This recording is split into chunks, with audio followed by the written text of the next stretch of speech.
Hey guys, welcome to another tutorial of the Solution Journals. Today we will learn how to, add people to your family plan of Spotify. And the first thing you need to know is I don't have a family plan, but you can pay for that plan here at 16.99. You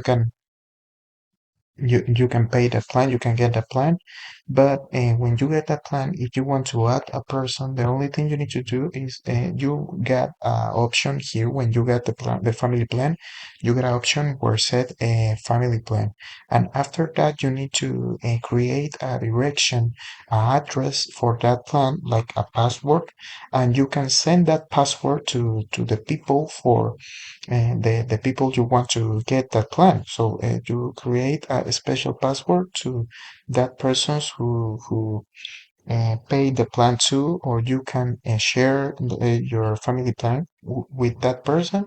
You need to create that specially address, that special password, and send to that person the password, and that person put that code, that password, and that's it.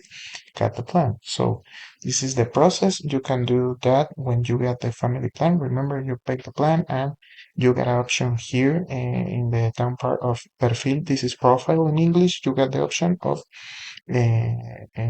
configure, like set your family plan. So this is the process. I hope this tutorial was helpful for you. Follow us for more content like this.